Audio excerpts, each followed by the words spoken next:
Throughout the different movements of Judaism, there are different views and interpretations of Kashrut. Have you ever thought about different Jewish movements' views on Kashrut and how they differentiate from one another?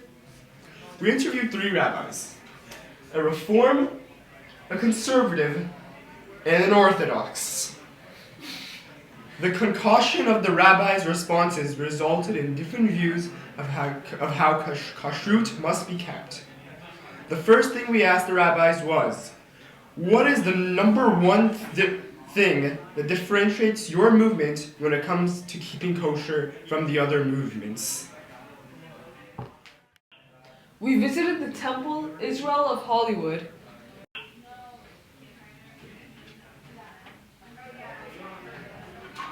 and spoke to Rabbi Michelle Masagia to learn information about how the Reformed movement follows Kashrut. Nice menorah. So, Rabbi Masagia, what is the number one thing that differentiates your movement when it comes to keeping kosher from all the other movements of Judaism? The goal is to learn about halacha, learn about Jewish law, try it out, see if it gives us value and meaning in our life, and if it does, to do it, and if it doesn't, not to do it. And so to answer your question about Kashrut, it falls into that category. There are some Reformed Jews who find it very meaningful and who keep to it because it brings holiness to their life and sacredness and consciousness and a sense of awareness and gratitude, all of those things. And then there are other Reformed Jews that have never even tried keeping kosher. Would you eat vegetarian food at an unkosher restaurant? So I would think that most Jews have some sort of awareness. So what you're basically saying is that most Jews that are Reformed can eat at unkosher restaurants. Alright, so next question. Do you think that Reformed Jews think that they have to follow glatt kosher rules?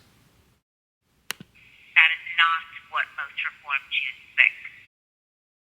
Now, we're going to interview Rabbi Neil Scheinlin, who is a conservative rabbi. So, Neil, what is the number one thing that differentiates your movement when it comes to keeping kosher? Since the premise of the Reform movement is informed choice, then that leaves the option for anyone to choose not to observe Kashrut. A premise of conservative Judaism is that we are required to perform mitzvot, so we must keep kosher. And there are differences in the details of it from our Orthodox peers, but the commitment to Kashrut is the same. There are differences at the details, I should say in the details, if we compare to Orthodox practice. Conservative movement has written some tshuvot establishing some differences, especially the notable ones are in regard to cheese and to wine. Would you eat vegetarian food at an unkosher restaurant? Yes, I personally eat vegetarian options in restaurants, and also fish that are species that are kosher. I have some conservative rabbi colleagues who do not do as I do and simply don't eat in such restaurants. What is your take on glatt kosher? This is one of the things that I personally get upset about. There have been Jews for a long time who wanted to hold themselves to a particular higher standard, that they only wanted to eat the meat from animals whose lungs were perfectly smooth, right? Not even the minor little problems that are still a kosher animal.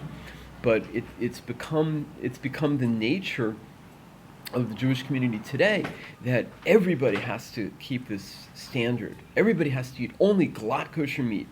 And as far as I am personally concerned, all it accomplishes is raising the price of kosher meat, and we start to see nonsensical things like dairy restaurants that advertise themselves as glatt kosher. Why is that nonsense? Because there's no animals being served in a dairy restaurant. Now we are going to speak with Rabbi Kanevsky, who is an Orthodox rabbi from the B'nai David Judea congregation. So, Rabbi Kanevsky, what is the number one thing that differentiates your movement when it comes to keeping kosher from the other movements? It's fair to say that people who identify as Orthodox Jews, are very particular about any food product that comes into their homes.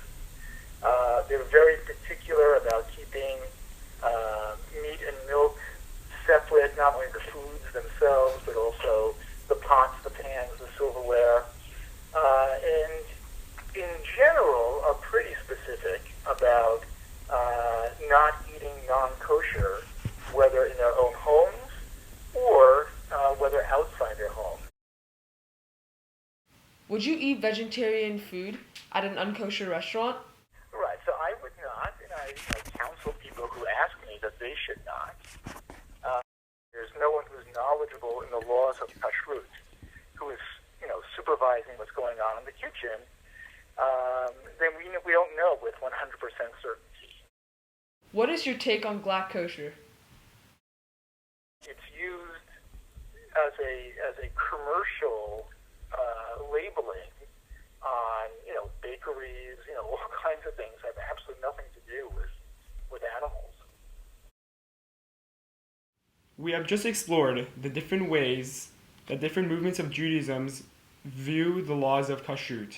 Thanks for watching. Hi, Rabbi Sean. Okay. You want to stop?